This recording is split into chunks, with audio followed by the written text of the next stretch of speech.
Hi, Matthew Alaniz here, candidate for Willits City Council. Let's talk housing. All right. Willits staff has been working on land use element of a new general plan, and that will help encourage housing that's much needed. It's years behind, and it needs to be updated, and the land use element is a critical element to that. We need to continue to work, of course, to get grants to improve our housing and our utility needs, right? You can't build houses without the infrastructure. So we need to continue working on getting grant money from the state and working with our regional partners to make sure that that can continue to happen. What I really think is that what's missing here is a certain level of transparency. For example, the draft general plan had talked about creating 2,500 new houses for Willits over the next several decades. But this isn't realistic. Our previous general plan also made the same assumptions and predicted 2,500 new houses. But as we all know, that didn't happen. And I don't see anything in our water supply or our wastewater capacity that would lead me to believe that 2,500 houses isn't anything more than just a feel good number, right? Moreover, we're told that we're not going to be annexing the regions added by our expanded sphere of influence. I was told that directly at the city council. Probably you have heard some of our city council members say the same thing.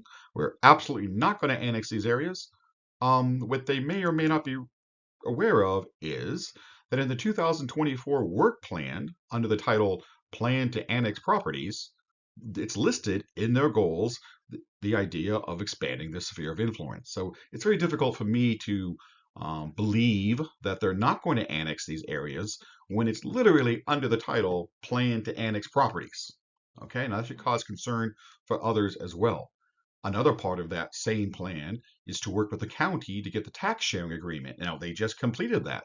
That just happened during the summer. It passed 4-1 at the county level against our own representative, Supervisor Heschek, who voted against the plan. All right. So it's very clear, considering their goals, that stated goals, as well as their actions up to date, that their whole plan is to annex these areas. It's literally listed in that way. That is part of their planning going forward. Now, that being said, the truth is there are enough areas within the city, just inside of our current city limits, to fill in our empty lots with new housing without expanding into the neighborhoods that have never even asked to be part of the city, right? Now, of course, we supply their water. We have a right to include them in the sphere of influence. That's a legal thing we can do. We are following the laws, and there are many people who support that idea. Certainly, the existing city council does. I'm not against those ideas, but they never asked to do it, and it's not part of our priority of putting housing first. It might be part of a larger plan that somebody has, but I'm unaware of that. And housing doesn't require that we take over new land or the new sphere of influence. Okay, rather, building housing requires money and the utilities, but it also requires a community trust, and we need to be honest about what we're doing and why.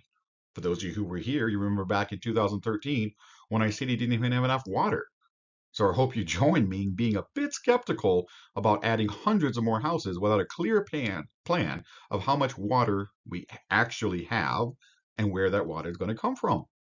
And what if there is another drought? Are we just going to cut off the fish flow allocations like we did last time during our last drought? Isn't it always the environment that suffers first when people make unrealistic plans? So what is our plan for getting more water? Are we simply going to confiscate it from their surrounding areas? I hope not. We're also getting close to reaching our wastewater capacity.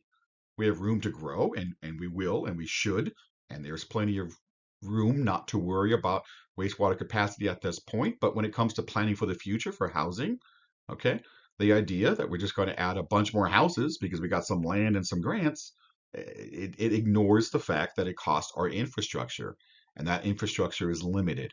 And that, again, is assuming we don't have any major disasters in the next 5 or 10 years. If we have a major disaster or a fire, our infrastructure is going to take a serious hit, okay? Which means plans for 2,500, which I think we would all agree is not realistic, but plans to add hundreds and hundreds of more housing in our community are not going to come to fruition. It's not realistic unless you plan that we're never going to have a problem and that we're never going to have a drought and when everything's going to go fine, we won't have a disaster. If that's the plan, then everything should be fine. But I'm a little skeptical of those plans. All right. Ladies and gentlemen, we need growth. We need housing. We need to update our zoning and our land use element of our general plan. And the city is doing all of those things. It's good. It's what they should be doing. It's working great. Okay. I don't want that to change. I want to support our city by encouraging the type of transparency that rests on reliable data about our utilities, by giving the kind of transparency where we are realistic in our goals, and by having the type of transparency that lets people know that we are willing, that lets people know that while we're preparing to grow, that we will continue to be ready to face any kind of disastrous, unforeseen circumstance. And to that end, I hope that you support my effort to keep the City of Willits going in the right direction. But doing so in that manner means that we need to do so in a way that brings us closer together, not drive a wedge between our surrounding communities. All right. Thank you very much. I hope you consider voting for me. And if you have any questions or comments, you go ahead and reach out to me through my email or through my YouTube page.